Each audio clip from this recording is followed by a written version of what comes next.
তো আজকে আমি তোমাদের সাথে শেয়ার করবো একটা র্যাপার স্কার্ট কিভাবে দুটো স্টেপে পরা যায়, সেটাই আমি শেয়ার করছি। Hey guys, good afternoon, welcome to my channel. কেমন আছো তোমরা সবাই? আশা করছি সবাই ভালো আছো, আর তোমাদের ভালোবাসা আমি তো সবসময় ভালো থাকি। তো দেখো, এই যে র্যাপার স্কার্টটা আমি পরেছি, আমরা কি করি ইউজুয়ালি এটার উপর টপ দিয়ে, লং টপ বা শর্ট টপ বা টি শার্ট দিয়ে আমরা র্যাপার পরে থাকি। কিন্তু র্যাপার কিন্তু নানানভাবে পরা যায়। ওই যে বললাম, স্টাইল করতে গেলে একটু সাহসী আর একটু কনফিডেন্স হলেই স্টাইলটা অনেকভাবেই করা যায়। সো লিপস্টিকটা রেখে নিই। তো দেখো, আজকে আমি র্যাপার স্কার্টটা ঠিক দুভাবে তোমাদের সাথে শেয়ার করছি। একটা তো আমি র্যাপারটাকে নর্মাল যেরকম র্যাপার পরে সেরকম পরেছি।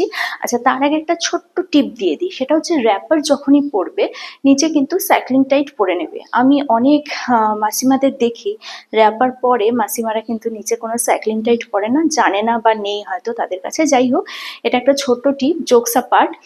যে কোনো যারাই র্যাপার পরবে তারা কিন্তু র্যাপারের নিচে একটা সাইক্লিং টাইট অবশ্যই পরে নেবে, এতে অনেক স্মার্ট লাগে। আর কি হয়, র্যাপার ততটাও মোটা হয় না, ওপর থেকে দেখে আমাদের যতটা মোটা মনে হয় না, কাপড়টার টেক্সচারটা ততটা মোটা হয় না। আলো পড়লে কিন্তু র্যাপারের সব বোঝা যায়, মানে ট্রান্সপারেন্ট হয়। তো সেটা খুব চিপ টাইপের লাগে, তো সেটা না করে নিচে একটা সাইক্লিং টাইট পরে নিলে কিন্তু র্যাপার খুব ভালোভাবে ক্যারি করা যায়। তো প্রথম আমি যেটা দেখালাম, এরম ভাবে তো আমরা এটাকে পরতেই পারি।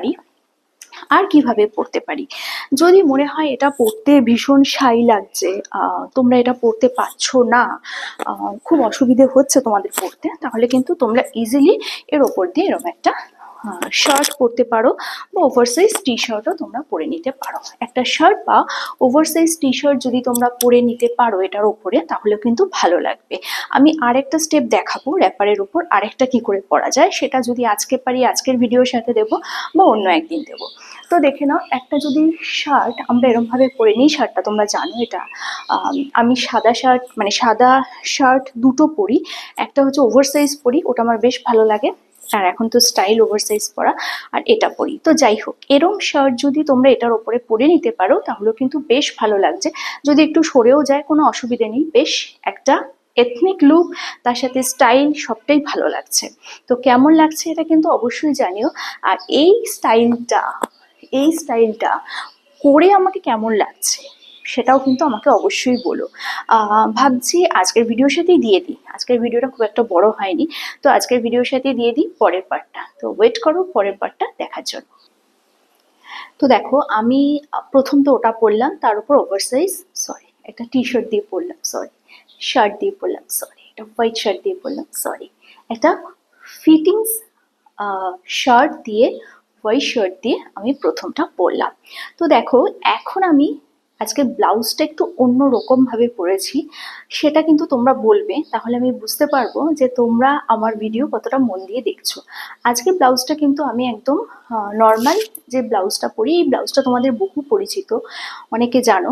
বাট এই ব্লাউজটা কিন্তু আমি যেরমভাবে পরি সেরমভাবে পরিনি, পড়েছো অন্যভাবে, একটু লক্ষ্য করলেই বুঝতে পারবে।